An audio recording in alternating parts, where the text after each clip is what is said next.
Assalamualaikum warahmatullahi wabarakatuh. Perkenalkan, saya Amazian Tiansyah, selaku mahasiswa pasca sarjana program studi Mars Universitas Sarjana Indonesia dari kelas 38G. Saat ini saya bekerja di RSUD Kalideres, Jakarta Barat. Sebelumnya saya ucapkan terima kasih kepada teman-teman sekalian atas partisipasinya. Pada kesempatan kali ini, saya akan melakukan sedikit sharing mengenai pelayanan kesehatan geriatri di rumah sakit. Sebelumnya, izinkan saya menyampaikan salah satu kutipan dari Dr. William Thomas, yakni seorang pakar geriatri yang berbunyi, "Melayani geriatri bukan hanya tentang menyembuhkan penyakit, tetapi juga tentang memulihkan kehidupan dan menjaga kehormatan mereka." Berdasarkan kutipan tersebut, saya menyadari bahwa penting bagi kita semua untuk meningkatkan pelayanan kesehatan geriatri secara holistik dan juga komprehensif. Tanpa kita sadari, negara Indonesia ini sudah memasuki periode aging population, di mana terjadi peningkatan angka harapan hidup yang diikuti dengan peningkatan jumlah lansia. Indonesia sendiri mengalami peningkatan jumlah penduduk lansia dari 18 juta jiwa pada tahun 2010 menjadi 25,9 juta jiwa pada tahun 2019 dan diperkirakan akan terus meningkat di mana tahun 2035 menjadi 48,2 juta jiwa. Untuk itu, seluruh masyarakat termasuk saya pribadi perlu memperhatikan kebutuhan lansia, sehingga diharapkan mereka dapat tetap sehat, mandiri, aktif, dan produktif. Di tataran global, situasi ini tidak jauh berbeda, bahkan mungkin lebih memprihatinkan, seperti fenomena di Kodokushi, Jepang, yaitu lansia meninggal dalam kondisi membusuk akibat kesepian dan kejadiannya sudah cukup banyak, sehingga menjadi permasalahan serius bagi pemerintah Jepang. Menurut teman-teman, apakah pelayanan kesehatan lansia di Indonesia sudah cukup baik? Atau masih perlu ditingkatkan? Mari kita bahas bersama sudah sejauh mana perkembangan pelayanan kesehatan lansia di Indonesia.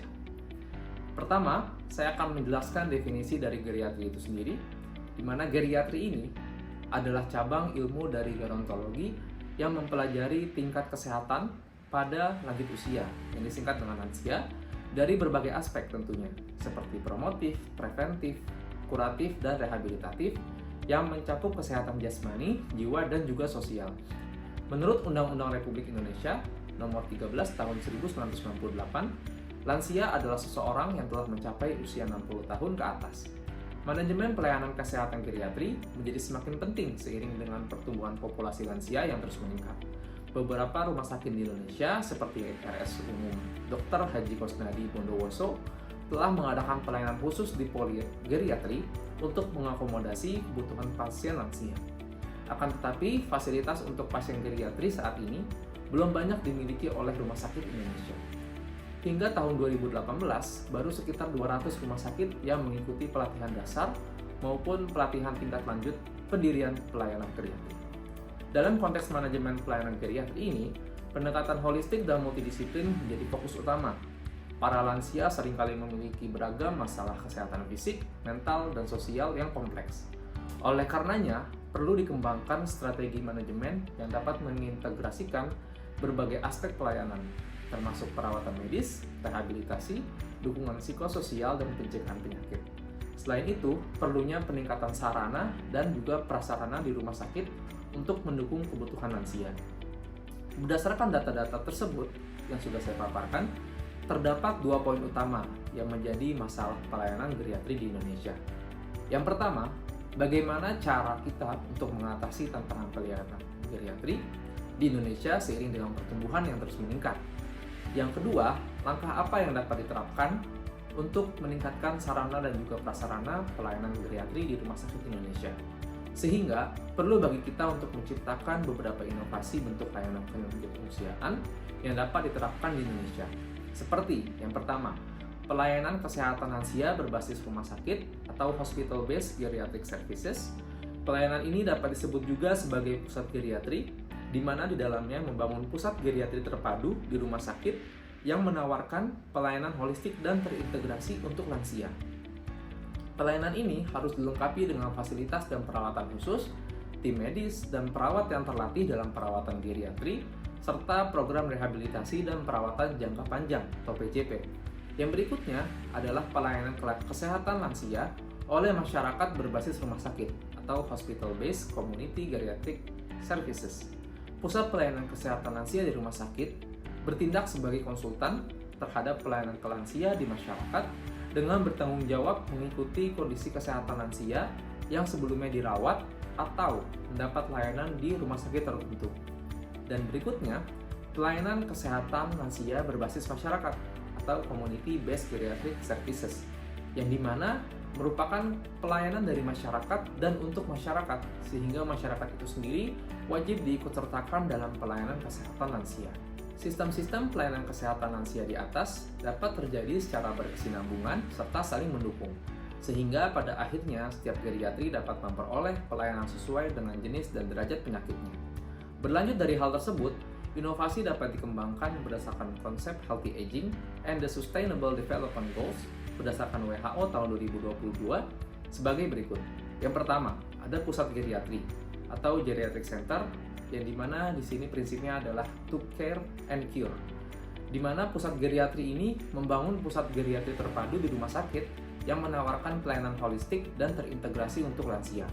Pusat ini dilengkapi dengan fasilitas dan peralatan khusus, tim medis dan perawat yang terlatih dalam perawatan geriatri, serta program rehabilitasi dan PJP. Berikutnya adalah program pendidikan dan juga pelatihan. Mengembangkan program pendidikan pelatihan untuk staf rumah sakit yang terkait dengan perawatan geriatri. Program ini dapat mencakup pengetahuan tentang penyakit yang umum terjadi pada lansia, komunikasi yang efektif dengan pasien lansia, manajemen poliformasi, dan yang lainnya. Selanjutnya, kolaborasi dengan pusat riset, di mana di sini membangun kerjasama dengan pusat penelitian atau institusi akademik untuk mengembangkan riset dalam bidang geriatri dan perawatan lansia. Kolaborasi ini dapat membantu dalam mengidentifikasi tren terkini, mengembangkan praktek di masa depan, dan mengimplementasikan penemuan baru dalam perawatan lansia. Berikutnya adalah pelayanan One Stop Service atau OSS, yaitu pasien lanjut usia diberikan perlakuan khusus mulai dari pendaftaran hingga pengambilan obat, sehingga mereka-mereka ini tidak perlu antri seperti pada pasien umum dan berpindah-pindah poli. Nah, dari pembahasan ini dapat disimpulkan bahwa pelayanan kesehatan geriatri di Rumah Sakit Indonesia memerlukan peningkatan kualitas serta kuantitas yang signifikan. Pertumbuhan populasi lansia yang terus meningkat menuntut peningkatan mutu pelayanan dan ketersediaan fasilitas bagi populasi lansia. Meski beberapa rumah sakit telah mengimplementasikan pelayanan khusus geriatri, jumlahnya masih sangat terbatas dan belum merata di seluruh Indonesia. Selain itu, peningkatan sarana prasarana di rumah sakit juga menjadi prioritas untuk mendukung kebutuhan lansia. Hal ini mencakup peningkatan fasilitas rumah sakit serta peningkatan kualitas dan juga kuantitas daripada rumah sakit itu sendiri. Dengan demikian, pelayanan geriatri di Rumah Sakit Indonesia harus terus berkembang dan beradaptasi dengan dinamika populasi dan tuntutan kebutuhan kesehatan para lansia itu sendiri. Dan sekian sharing ilmu dari saya, semoga dapat memberikan manfaat, serta mohon maaf jika ada kesalahan dari tutur kata saya. Dan sebelum saya akhiri, saya akan menyampaikan sebuah pantun. Pergi ke Bandung, mampir ke Braga, lihat bunga banyak yang mekar.